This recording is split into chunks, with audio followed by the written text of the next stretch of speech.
Fala, impressionadores, tudo bem? Agora que vocês já entenderam os principais conceitos de pandas que a gente vai usar para a ciência de dados, eu vou mostrar para vocês como fazer uma análise exploratória. Então a gente vai utilizar os conceitos que a gente viu na última aula para poder se aprofundar nos dados. E essa aqui é a terceira aula de uma série de vídeos que a gente está fazendo de um projeto passo a passo de ciência de dados. Então, se vocês não viram as duas últimas aulas, eu sugiro realmente que volte lá e acompanhe essa trajetória aqui, como tá aqui nessa playlist. Só que antes da gente continuar, vou pedir para você seguir a gente, deixar o like nesse vídeo aqui, aproveitar para baixar o material aqui na descrição, porque o like, vocês seguirem a gente, ajuda muito a gente a entender que vocês estão gostando desse conteúdo e motiva a trazer mais conteúdos como esse. Então, se ainda não segue, se ainda não deixou seu joinha, deixa o like aqui. Então, bora lá! Tá, Lucas, mas o que é análise exploratória dos dados? O que você vai fazer? É o principal passo de um projeto de ciência de dados, bem antes da gente usar os modelos. É o principal passo de um projeto de ciência de dados, porque bem antes da gente utilizar os modelos de aprendizado, colocar os nossos dados no modelo, a gente precisa entender os dados que a gente tem, os dados que a gente está lidando. E a gente vai continuar exatamente a mesma base da última aula para a gente continuar essa trajetória de conhecimento. E por que isso é importante? Primeiramente, alguns modelos precisam de receber dados de determinada forma. Então, tem modelos que eu não posso passar dados como texto. Outros modelos, se eu passo dados com uma escala muito diferente, então, indo de 0 a 10 mil uma coluna e outra coluna de 0 a 3, pode ser que o modelo não vai entender muito bem aqueles dados. Pode ser que o modelo gere resultados errados porque ele está priorizando mais colunas muito grandes. Então a gente precisa normalizar, precisa padronizar. Tudo isso a gente vai falar mais para frente, mas só que a base disso tudo é agora na análise exploratória, porque você vai identificar quais tratamentos você vai fazer, quais colunas você tem que tem algum problema e depois sim você faz o tratamento, faz os ajustes necessários e essa etapa já gera resultado para o negócio. Porque muitas vezes você pode encontrar padrões que nenhum negócio sabia. Então você começar a apresentar esses padrões, começar a apresentar essas informações para o negócio pode gerar já um resultado nesse momento zero do nosso projeto de ciência de dados. Então bora começar, a gente vai falar aqui da base do Titanic, que está disponível ou nesse link aqui, ou aqui na descrição. Então se você quiser, baixa do link, ou se você quiser, baixa da descrição. Só que um ponto muito importante é que essa base precisa estar na mesma pasta que o seu arquivo Jupyter. Então se não está na mesma pasta, baixa lá, pega do download, coloca na mesma pasta que está esse arquivo aqui. Porque senão a gente vai ter algum problema na hora de importar. E como que a gente importa uma base? Como a gente começa a utilizar o Pandas? Exatamente fazendo import pandas spd. E para importar minha base, o que eu vou fazer é pd.read csv e a minha base chama titanic_train.csv. Então, só relembrando como a gente importa. Isso aqui eu só estou importando, ainda não estou salvando essa base em lugar nenhum. Para eu poder salvar, eu vou fazer base igual. E agora eu tenho essa base que a gente tinha em Excel dentro do meu arquivo Jupyter e eu consigo trabalhar com ela, consigo fazer todos os tratamentos que eu tinha mostrado para vocês. E a primeira coisa que a gente vai fazer é visualizar as primeiras linhas. E eu posso fazer isso utilizando base head. Só que quando eu faço o head, ele me dá 5 primeiras linhas, que é o padrão desse método. E para poder mudar a quantidade, é só eu passar aqui algum parâmetro. Pode ser 10, que eu visualizo as 10 primeiras linhas, ou pode ser 3, que eu visualizo as 3 primeiras linhas. E aqui em cima, eu peguei da própria documentação aqui e deixei para você o que significa cada uma das colunas. Então, por exemplo, passenger é o ID do passageiro, então é um número único para cada passageiro. Survived é 0 para se ele não sobreviveu, 1 se ele sobreviveu. P-Class é a passagem que ele estava, primeira, segunda, terceira. Então tem toda a explicação aqui, vocês podem dar uma olhada e isso é muito importante. Porque, por exemplo, quando eu falo que cada passageiro tem um ID único, eu não posso usar isso para fazer a previsão. Porque assim, se eu coloquei um ID do passageiro, é uma coisa que eu coloquei, não tem nada a ver com as informações do passageiro. Provavelmente é um número aleatório. Se eu uso um número aleatório para poder fazer a previsão, não vai fazer sentido. A previsão provavelmente vai gerar um resultado errado. Ou se eu uso, por exemplo, o nome. Cada passageiro vai ter seu nome. Por exemplo, meu nome é Lucas Leal. Se eu falar que o Lucas Leal tem uma chance de sobreviver, o meu modelo vai ser muito específico. E, na verdade, o meu modelo só decorou. Ele não aprendeu com os meus dados, que é o que a gente chama de overfitting. Então, o que a gente quer é que o nosso modelo seja o mais generalizável possível. Então, colunas que têm os dados muito diferentes, então números sequenciais ou números aleatórios, ou nome, que é uma coisa muito única de cada pessoa, provavelmente ela não vai ser boa para a gente colocar no modelo, exatamente porque ela reduz a capacidade de generalização do nosso modelo. E aí, como que a gente vai verificar isso? Exatamente uma etapa aqui da análise exploratória que eu vou mostrar para vocês. Mas antes disso, vamos continuar visualizando, por exemplo, a nossa base.tail para ver as 3 últimas linhas e a nossa base.shape para poder ver o tamanho da nossa base. Então a gente tem 891 linhas e 12 colunas. Novamente, a gente vai visualizar as informações da base. Então o que eu estou deixando aqui para vocês é um passo a passo. Toda análise exploratória a gente vai fazer isso. Verificar como está a base, as primeiras linhas, as últimas linhas, o shape, que é o tamanho da nossa base, as informações dos tipos de dado, a quantidade de valor nulo que a gente pode fazer utilizando o SNU, como eu mostrei na última aula, e utilizando o SUM para contar quantos valores são nulos em cada uma das colunas, e a gente também pode visualizar as informações estatísticas. Então posso fazer o base.describe. Tudo isso é a base do Pandas. Além disso, o Pandas também apresenta para a gente o NUnique, que ele basicamente conta quantos são os valores distintos em cada uma das colunas. Por exemplo, em Survivor eu sei que tem valor 0 ou valor 1, então são 2 valores distintos. Já em Passenger ID, como é um ID único para cada passageiro, provavelmente eu vou ter 891 valores distintos. E para poder visualizar essa informação, eu posso fazer base.NUnique. E nesse caso, essas colunas, por exemplo, Passenger ID, Names, até a Ticket, que são colunas que são muito valores diferentes, que são colunas que têm muitos valores diferentes, muito provavelmente a gente não vai utilizar no modelo, porque ele perde a capacidade de generalização. E aqui começa a importância de um cientista de dados, porque pegar toda a base e colocar no modelo, qualquer pessoa consegue fazer. Um bom cientista de dados vai fazer exatamente essa análise, vai verificar colunas que têm uma cardinalidade muito alta, que é exatamente isso aqui que a gente está vendo, vai eliminar essas colunas, vai dar ao modelo uma capacidade de generalização e vai fazer o nosso modelo funcionar muito melhor, vai gerar bons modelos de ciência de dados, bons modelos de aprendizado de máquinas.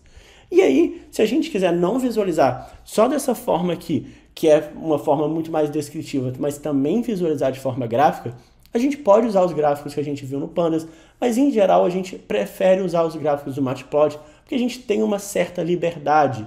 E o Matplotlib é uma biblioteca extremamente utilizada também para ciência de dados. Inclusive, ele vai ser a base do Scikit-learn, que a gente vai falar na próxima aula. Então, vou só mostrar para vocês de forma bem rápida o Matplotlib, não vou aprofundar, mas no YouTube aqui da hashtag tem bastante conteúdo sobre ele. Como que eu poderia, por exemplo, começar a utilizar o Matplotlib? Aqui tem toda a documentação. Ó. Se a gente quer ver um histograma de tarifas, eu posso vir aqui em Plot Types e aqui em histograma. Eu posso traduzir para o português, para a gente poder, se alguém tiver dificuldade na língua inglesa.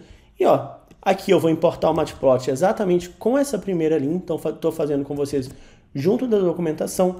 E agora, se eu quero criar um histograma de tarifas, o que eu preciso passar para o meu histograma? Exatamente essa área aqui de plot, ó. Então, o que eu quero fazer é exatamente esse plot. Isso aqui eu não preciso, então posso tirar esses limites aqui. E eu estou mostrando para vocês o que eu quero fazer. Ah, qual vai ser o valor de x? O valor de x é exatamente a coluna que eu quero fazer o plot. Então, nesse meu caso aqui, o valor de x vai ser igual a base.fer, que é a minha coluna fer que a gente falou agora há pouco. Então, nesse caso, olha como seria esse histograma. Muito concentrado para valores próximos de 0 e pouquíssimos valores próximos ao 500. Ah, Lucas, quero aumentar a quantidade de valores. Lembra que eu falei para vocês na última aula sobre o bins? A gente pode alterar aqui, ó, 20 bins, ele vai aumentando a separação dos valores. Então, ó, consigo ver aqui, por exemplo, de 0 a 100, 4 divisões, provavelmente 0 a 25, 25 a 50, 50 a 75, 75 a 100. Ah, Lucas, quero aumentar mais ainda. Vai ajustando aqui à medida que vocês acharem necessário. Nesse caso era 40 que eu queria fazer. Então, com isso, vocês podem melhorar o seu visual. E aqui na documentação tem bastante coisa. Então, se você vê aqui em histograma, ele tem todos esses parâmetros. Ó. Ah, o que é o bins? O que é o x? O bins vai ser isso daqui. Então, tudo isso já tem na documentação. Só estou mostrando para vocês algumas formas de achar e algumas formas de visualizar melhor na análise exploratória.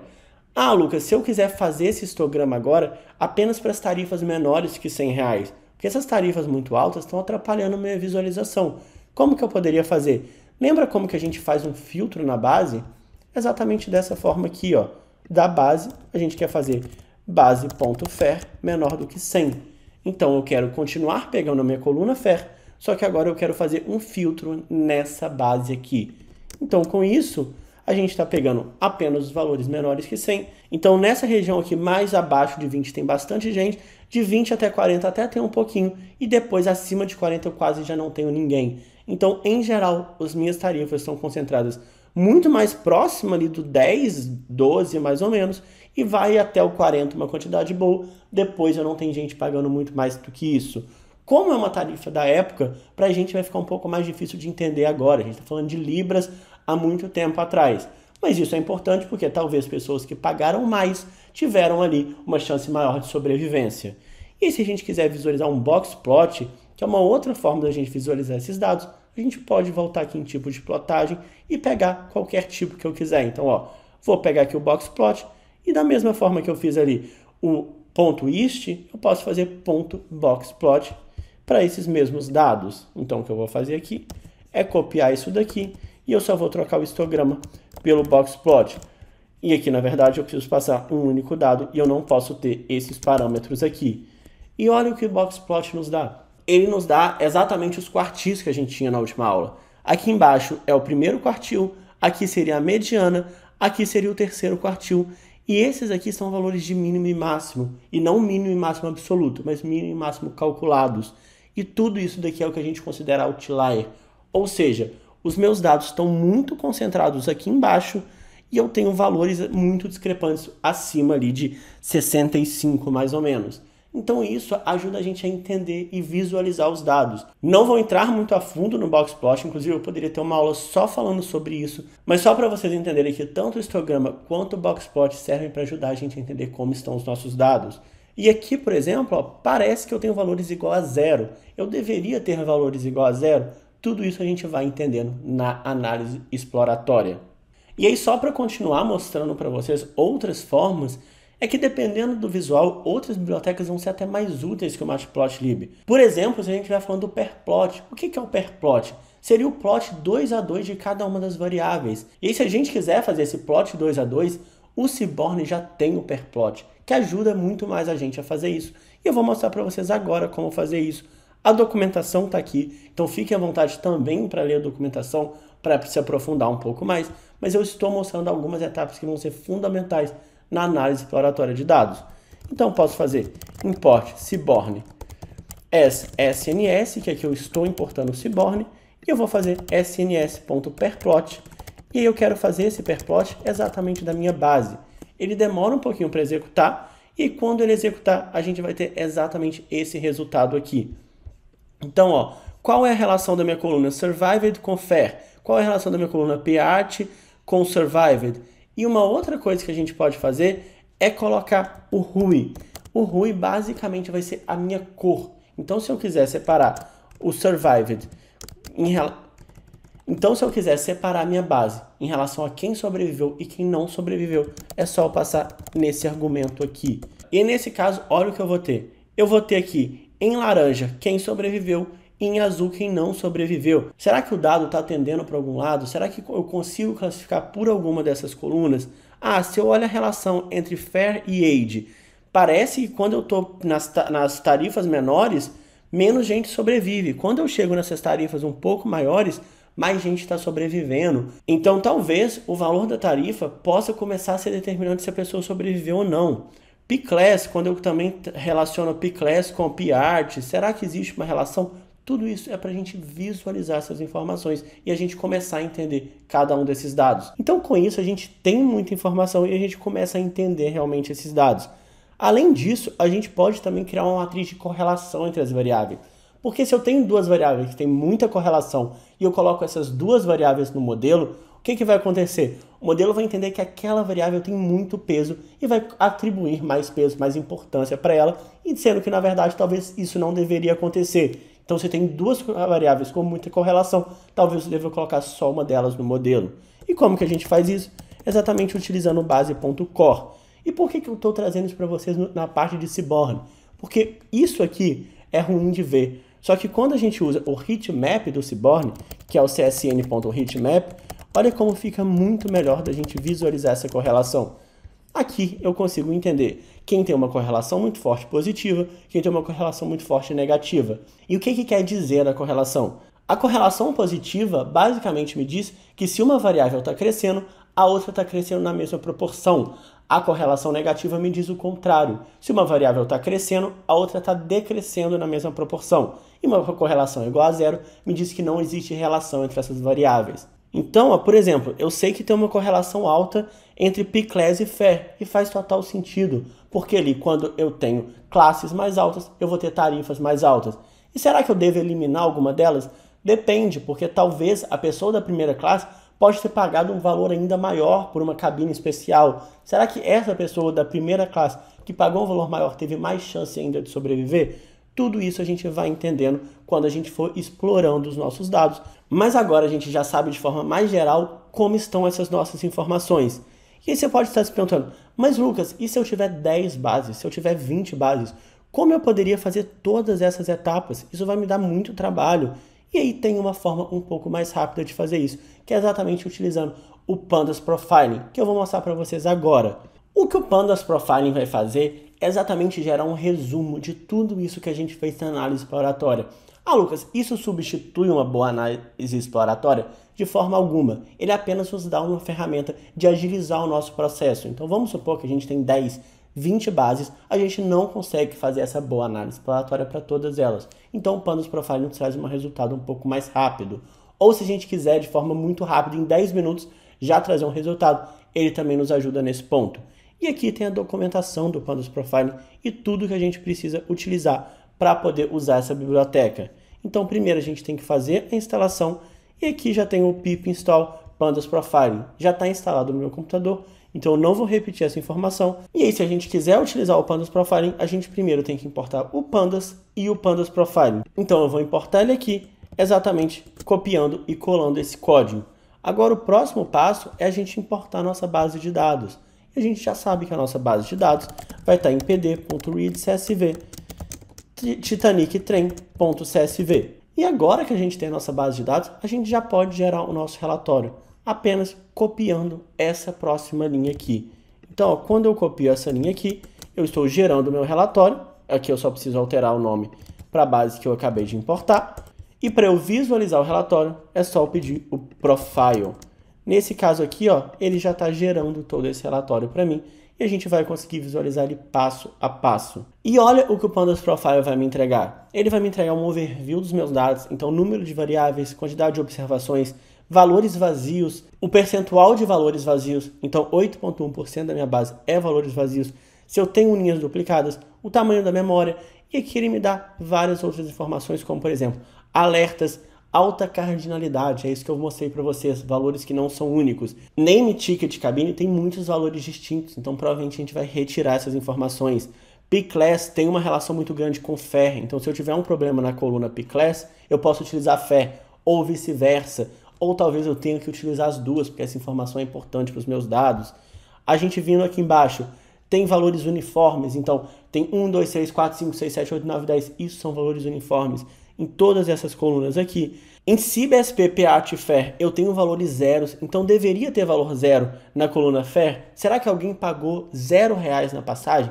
Isso pode parecer estranho, talvez a gente precise fazer esse tratamento. Outra coisa, coluna age e coluna cabine tem valores missing, valores que não apareceram, not a number, valores nulos. Será que isso aqui também é um problema? Provavelmente vai ser, o nosso modelo não está esperando receber valores nulos. E aqui embaixo ele mostra uma descrição de cada uma das variáveis. Então na variável survive é uma variável categórica que tem dois valores, a maioria está como valor zero. Aqui eu posso verificar os detalhes. Então tudo isso que a gente viu está aparecendo aqui. Quando são variáveis categóricas de texto, ele mostra qual conjunto de palavras também estão aparecendo mais. E aqui embaixo, além dessas informações, a gente tem as interações. Então eu consigo criar, por exemplo, um gráfico de idade em relação ao PAT. Será que as pessoas mais novas foram com os pais? Será que eu tenho uma relação entre CIBSP e PAT, por exemplo? Tudo isso aqui a gente consegue fazer gráfico de 2 a 2 das nossas variáveis numéricas. E ele já entrega isso para a gente de forma mais rápida, mais direta. Mostra também aquelas correlações, mesma forma que eu mostrei para vocês as correlações, o heatmap, ele também mostra aqui, ele explica o que é cada uma dessas correlações. E para finalizar, ele mostra os valores e para finalizar, ele mostra que os valores missing, ou seja, quando os valores não estão presentes na base, estão como null, e também um sample da base, ou seja, uma amostra da minha base. Mostra as primeiras linhas e as últimas linhas da mesma forma que a gente fez o head e o tail. E uma outra vantagem muito grande do Pandas Profiling é que a gente consegue exportar isso para HTML. Então, se eu ver aqui na minha documentação, ó, dá para eu fazer um toFile. E aqui eu posso exportar ele para um HTML e eu posso chamar de relatório.html. E essa vantagem aqui é que quando eu faço isso, se eu acesso a minha pasta, ele vai estar num arquivo que eu consigo mandar para qualquer pessoa. A pessoa não precisa, por exemplo, ter o Jupyter instalado na máquina. Ela consegue apenas acessar esse arquivo HTML e navegar como se fosse uma página web. Então, ó, aqui na minha pasta, ele está nesse formato de relatório. Ele é navegável aqui em cima, ele é muito amigável da pessoa verificar as informações que você tem na base.